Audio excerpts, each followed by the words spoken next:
¿Qué tal? Muy buenas noches, sean bienvenidos a un estudio más de nuestra serie y de nuestro estudio del libro de los Romanos. Sean todos bienvenidos, amigos, hermanos, y nos da mucho gusto que nos puedan acompañar. Y bien, pues continuemos con esta serie en esta hora del capítulo 1 del libro de los Romanos.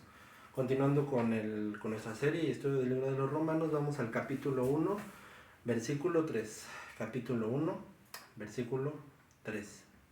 Sean todos bienvenidos y de verdad nos da mucho gusto tenerlos. Sean bienvenidos. Romanos 1, versículo 3. Y dice la palabra del Señor.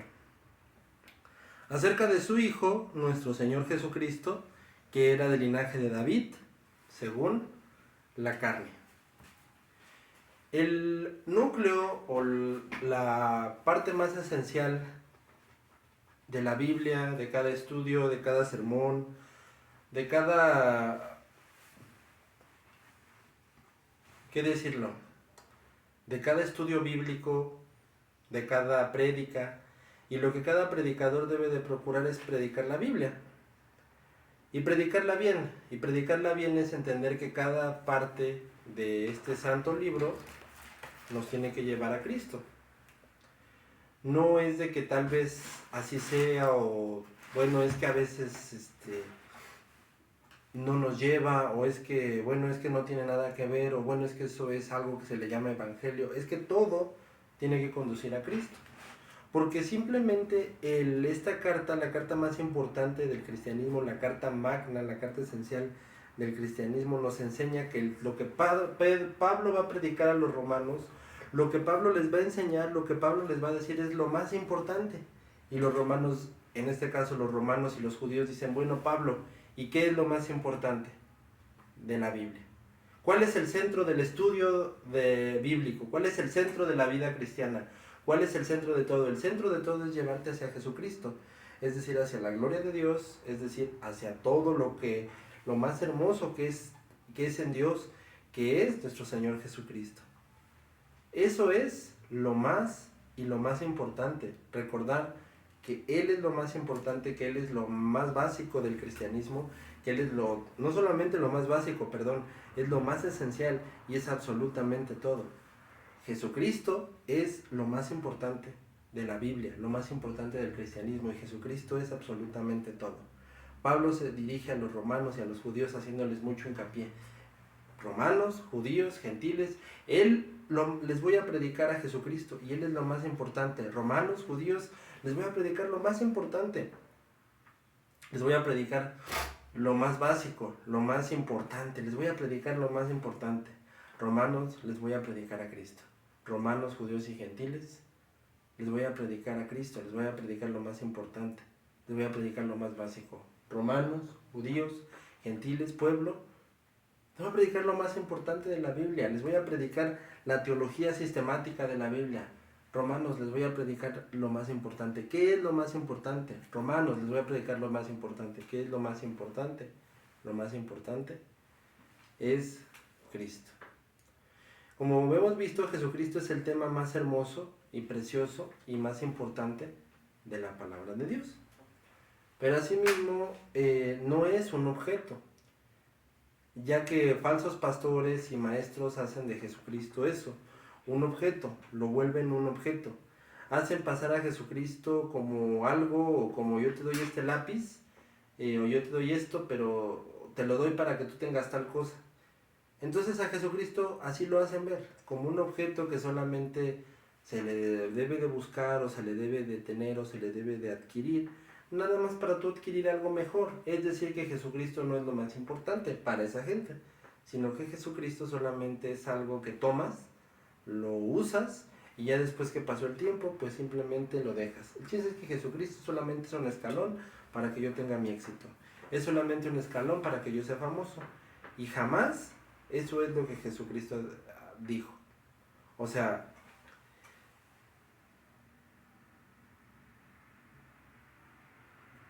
falsos pastores y maestros hacen ver a Jesucristo como ese objeto. Lo hacen ver como no como lo que es Dios Todopoderoso. Lo hacen ver como, no lo hacen ver como lo que es el Dios Todopoderoso y Salvador que merece ser adorado, que me dé o no me dé, Él es Dios y Él se merece toda la gloria y toda la excelencia, ¿no?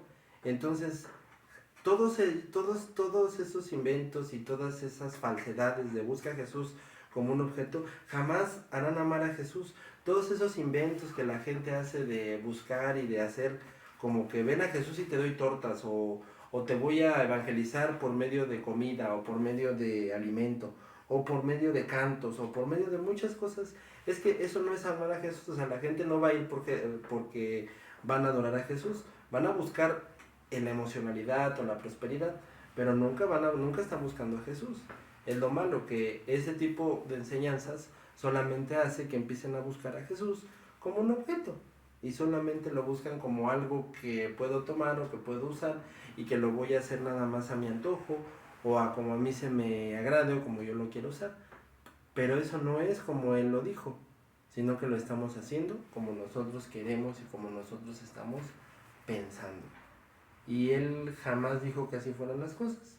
Entonces, les repito, lo buscamos simplemente como toda la gente que enseña que lo busques, y que lo busques como un objeto, o que lo hacen ver como alguien que búscalo, pero para que lo busques, bueno, está bien, no lo busques, ven a buscar la música, está bien, no lo busques al principio, ven a buscar el éxito, ven a buscar el dinero, y solamente búscalo como un objeto o búscalo como algo más.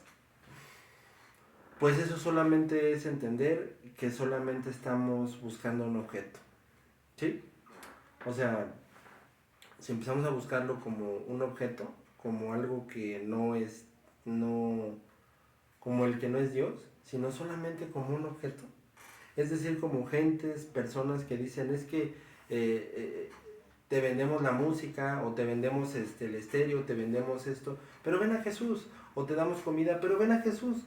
O sea, solamente ponen a Jesús como un objeto, ¿sí? Toda esa gente. Y no lo ven como el Dios Todopoderoso, lo hacen ver como un objeto. Ven a Jesús y te doy esto, ven y te doy esto, ven y te doy esto. Y es ven a Jesús simplemente porque Él es Dios Todopoderoso, pero toda esa gente lo hace ver como un objeto nada más. Como alguien que está a mi persona. Y entonces, ¿qué pasa? Que solamente empezamos a buscar a Jesús, empezamos a buscar a Dios, porque empezamos a buscar lo que supuestamente la gente inventa que Él me da. Entonces empezamos a buscarlo como un objeto. Así de sencillo. Entonces, en lugar de adorar a Jesús por lo que es, toda esa gente lo único que está haciendo es simplemente adorarlo como un objeto. Y entonces la gente no va a adorar a Dios, va a adorar a un objeto. ¿Sí?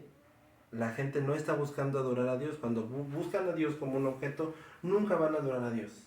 Cuando ponen a Dios como un objeto, ven y te doy comida, ven y te doy agua, ven y te doy tortas, ven y te corto el pelo, ven a cambio ven y te doy un objeto, ven porque va a haber buena música y aceptas a Jesús. Cuando empiezan a hacer ese tipo de trucos, ese tipo de tretas que Él jamás dijo en su palabra, cuando empiezan a presentar a Jesús como un objeto, la gente jamás va a ir a buscar, jamás va a ir a buscar a Jesús. Irán, pero solamente porque buscan la prosperidad. Nunca van a adorar a Jesús, van a terminar adorando la prosperidad. Entonces el Dios Todopoderoso, el Dios grande y fuerte, se vuelve un objeto. ¿Y qué mentira y qué insulto tan grande hacia Dios? ¿Y queremos que se quedara quieto? Por supuesto que no. Por eso Él es Dios Todopoderoso y Él es el centro de todo este evangelio que Pablo está diciendo. Acerca de su Hijo, es decir, el Hijo unigénito, santo y salvador, que Dios mismo puso en propiciación de nuestros pecados, y nuestro Señor Jesucristo, todo el que se ofrendó por obediencia y amor hacia nosotros, se entregó, ya que Él solo era la única salvación para nosotros. Ese libro de Apocalipsis que Él compró gente de toda lengua y nación. Él es nuestro Salvador, Él es nuestro Señor, que era del linaje de David, del linaje del rey David, un linaje no real y religioso. Ahorita veremos por qué.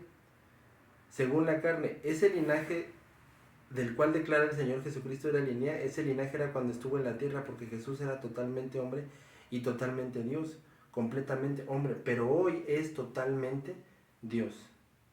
Ahora, ¿por qué decimos que es un linaje de un linaje que no era el correcto? Porque a los ojos del mundo, un rey tenía que venir de un linaje perfecto. Tenía que venir de una familia perfecta y tenía que nacer en las mejores condiciones. Los que conocemos la famosa Navidad sabemos que Jesús no nació en las mejores condiciones. Nació con los animales. Nació, como bien lo dice la palabra, como un cordero. Tenía que nacer como un cordero y morir como un cordero para levantarse. Y cuando se levantara y por su victoria haber conseguido, por su victoria haber logrado la salvación de nuestros pecados, haber vencido a la muerte, se tenía que levantar él y después de haber vencido a la muerte, habernos salvado y habernos guardado de todo mal. Habernos salvado y haber muerto por nuestros pecados y habernos salvado, que fue su victoria más grande, ahora sí ya levantarse como un león. Pero el principio de tiempo, y cuando nació tuvo que nacer como un cordero y morir como un cordero para ahora sí levantarse y salvarnos como un león, como lo es ahora, que es el león de la tribu de Judá. Pero ya salvarnos, pero primeramente antes de levantarse en gloria, de levantarse en gloria después de 3 días de la crucifixión, primero tuvo que morir por cada uno de nosotros, después ya levantarse, pero antes de morir, nacer y vivir como un cordero. Nació como cordero y murió como un cordero. Esa fue la grandeza de nuestro Señor Jesucristo, esa fue la humillación.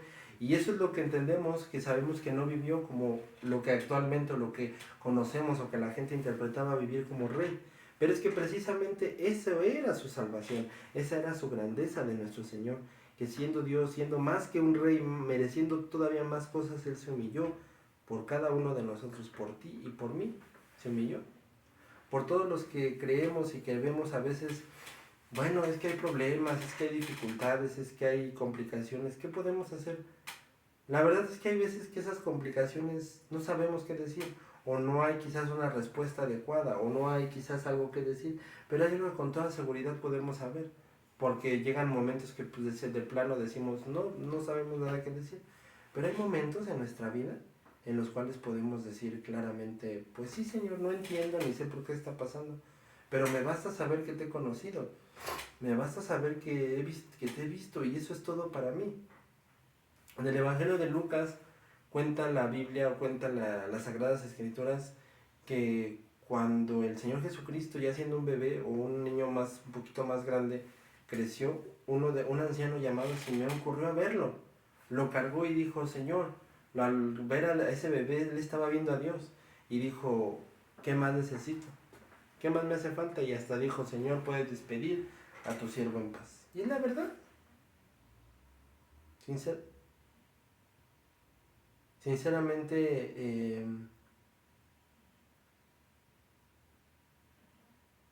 ¿qué nos puede faltar? ¿Qué puede pasar o qué puede fallar? ¿O qué puede de mal pasar cuando tenemos a Jesucristo nuestro Señor en nuestra vida? La verdad es que nada. Muy bien, ese era un linaje que no era el adecuado, pero aún así ese fue el linaje del que vino, enseñándonos su humillación y su perfecto amor. Okay. El Padre y el Hijo están completamente unidos. Deshonrar a Cristo es deshonrar al Padre. Y en la simiente de David, es decir, en la familia, encontramos su deidad y su divinidad. Tiene justicia y la que no nos son comunicadas por medio de la humanidad. Por tanto, el apóstol Pablo ha presentado juntamente la una y la otra comprendiendo el Evangelio, es decir, Cristo ha sido manifestado en carne y ha sido declarado Hijo de Dios, como el apóstol Juan lo dice, porque después de firmar la palabra, ha hecho en carne.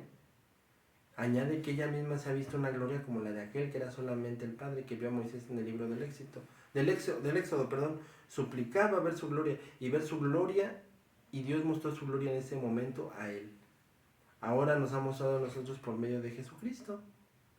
Y ese linaje también quiere decir que era una promesa, estaba completamente prometido, estaba completamente hecho que así debería. Ok, como lo venimos hablando, todo trata acerca de él, entonces todo ese linaje perfecto no era el adecuado para un rey, según los estatutos del ser humano, pero para Dios era el perfecto, porque de ahí vendría, de ese linaje adecuado, inadecuado.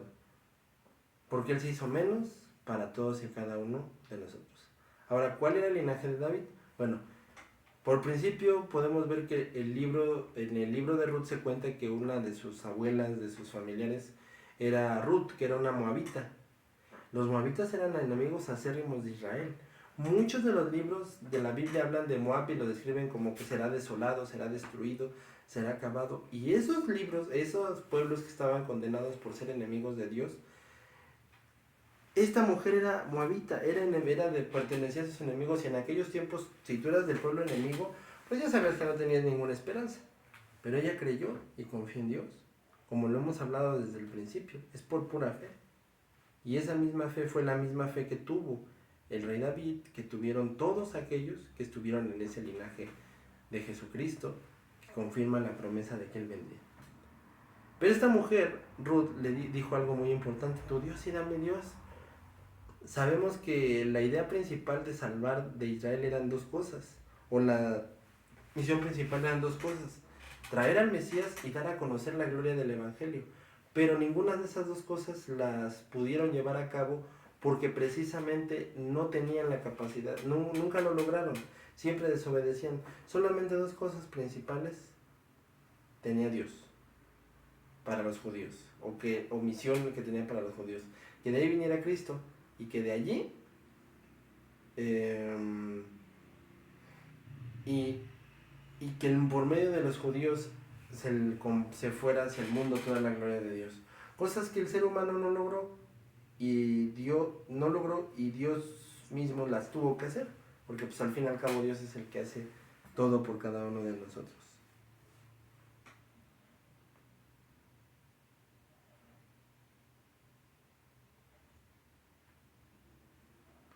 Entonces, ese linaje también fue perseguido.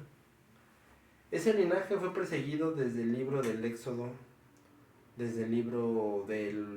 cuando son perseguidos los judíos, matados, torturados en Babilonia, con la reina Esther, una de las reinas de Babilonia, y que su libro su historia se cuenta en el libro de Esther. También fueron queridos exterminar. En varias guerras, en varios estatutos, en bastantes momentos, la Biblia habla claramente de que este linaje santo de Israel quería ser atacado y quería ser destruido. Pero Dios, en su infinita misericordia, decidió que así no fueran las cosas, sino que, aunque los judíos no lo estuvieran haciendo, Él cuidaría ese linaje. Dice la palabra de Dios: Señor, ¿hasta cuándo seguirá la gente haciendo el mal? Y el Señor dijo: descansen, Él sabrá. Ese linaje tal vez no tenía nada de especial, tal vez se tardó, pero demuestra a Dios que en ese linaje estaba Él, su promesa de que un día Él vendría. Estaba su promesa clara de que Él vendría.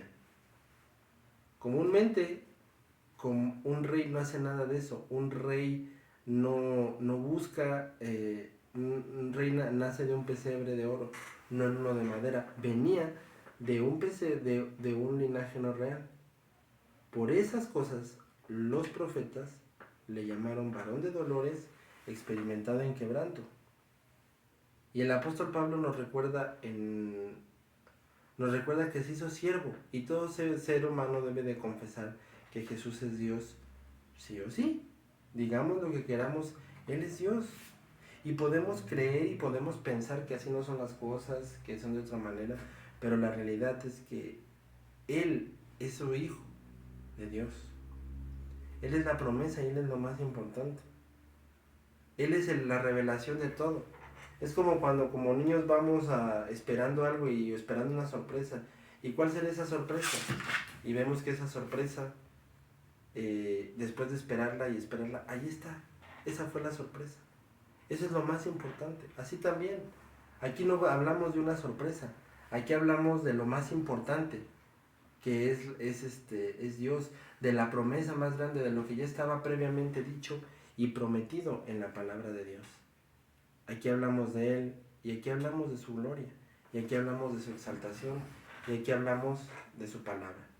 Que así como se lo repito, como un niño, cuando está esperando, y ahí está tu promesa, y ahí está tu sorpresa, y ahí está, llegó. Así mismo, ahí estuvo la promesa más grande, ahí estuvo la promesa más grande, esa era la promesa, ese era el cumplimiento de toda la palabra de Dios, esa era la verdad. Los profetas hablaban y era espéralo, los libros históricos llegan hacia Él, todo apuntaba hacia Él, no hay ni una sola cosa de la palabra de Dios que no apunte hacia su gloriosa obra, porque sencillamente en Él radica todo. Sencillamente nosotros estamos aquí vivos por Él. La razón por la que soportamos y aguantaremos hasta el final es únicamente por Él. Él es la razón de nuestra gloria. Todos los avivamientos que han habido en la historia, absolutamente todo, empiezan con dos cosas: el amor hacia Jesucristo y el amor hacia las almas que se están perdiendo por el pecado y que deben oír este glorioso mensaje, que es el glorioso mensaje del Evangelio. Pero empieza principalmente con un amor sobrenatural fuera de lo común por el Señor Jesucristo, porque de Él es el que se trata todo. Como les acabo de mencionar y se lo repito, como un niño cuando está esperando una sorpresa y quiero esperar mi sorpresa, y espera su sorpresa, y cuando llega el momento, allí está su sorpresa. Eso era lo que tanto estaba esperando. En nuestro caso no diría yo que fue de esa manera, sino que era una promesa y ahí estaba, y la remarcaban y la remarcaban. Todo esto se trató del Hijo de Dios. ¿Quién es el Hijo de Dios? ¿Quién es Dios Todopoderoso? Nuestro Señor Jesucristo, que venía prometido desde siempre, su promesa estaba desde el primer momento de la historia, que desde el primer momento Dios nos lo prometió, que desde el primer momento Dios nos mostró su gloria, que desde el primer momento Dios nos mostró y nos enseñó que esa era una promesa y que se cumpliría, porque era del linaje de David. Es decir, que desde el siempre estuvo esa promesa. Este es nuestro mensaje de esta noche: el Mesías prometido, que dejó la gloria del cielo para venir, morir por nosotros, salvarnos y librarnos de una muerte que todos merecíamos, pero por amor hoy nos ha librado. Yo espero, nos ha librado, y a todos aquellos que hemos creído en Él. Esperando claramente que este estudio sea de edificación para tu vida, que podamos seguir estudiando el libro de los Romanos hasta el día en que Dios nos diga, texto por texto, profundamente, y entendiendo claramente lo que Dios nos quiere decir. No haciendo lo que nosotros pensamos o queremos, sino lo que Dios nos enseña. Y no buscando nada más que la gloria del Señor Jesucristo, que, como lo vuelvo a repetir en todos los avivamientos y siempre, solamente se trataba de dos cosas: el amor por las almas y el amor por el Señor Jesucristo. Y esto solamente lo produce una cosa: el amor por el Señor Jesucristo. Uno de mis más grandes héroes evangelistas de hace muchos años fue un predicador inglés, George Whitefield, y él dice a la gente que tenía muchos errores, que fallaba en muchas cosas. Estoy hablando gramaticalmente o específicamente de la Biblia. Pero la realidad era que dicen, pero tenía algo que nadie tenía, y era un amor por el Evangelio, era un amor por la palabra de Dios, era un amor rotundo y fuerte por Cristo. Y ese es el amor que todos tenemos, ese es el amor que Pablo tenía, por lo cual hablaba con tanto fervor, diciendo: todo esto se trata de nuestro Señor Jesucristo, prometido desde siempre, con una promesa de parte de Dios, con una gloria tan grande y perfecta, refiriéndose a Dios, porque Dios mismo hizo esa promesa, Dios mismo puso en su plan eso, Dios mismo puso en su plan que así debía de ser, y Dios mismo declaró que con esa misma forma así tenía que ser en nosotros y en nuestra vida la gloria de Dios Todopoderoso. Yo me despido y espero que este estudio haya sido de edificación. Sigamos orando y que continuemos estudiando el libro de los Romanos, entendiendo que lo más importante es el Señor Jesucristo. Que Dios te bendiga, que Dios haga redargullir tu corazón, que Dios toque tu corazón y tu vida, y que Dios te diga bendiciendo y que te siga guardando. Que Dios te bendiga, que Dios te guarde, que Dios te dé paz, que Dios toque tu corazón, toque tu vida, que Dios te bendiga, que este estudio haya sido de bendición y que cada día más el Espíritu Santo y Dios mismo siga tocando nuestro corazón, siga convenciéndonos de lo que está mal, que Dios siga tocando tu corazón, siga redarguyéndote, siga convenciéndote y que Dios siga siendo el que siga obrando en tu vida, porque finalmente Él es el todo, Él es el que hace absolutamente todas las cosas. Nosotros no podemos hacer nada, estamos incapacitados, pero finalmente que Dios siga haciendo y siga obrando en tu vida, porque finalmente Él es el único que puede hacer todo. Dios te bendiga y que Dios esté con todos ustedes. Dios los bendiga y gracias por estar aquí. Dios esté con ustedes. Dios los bendiga. Cuídense mucho.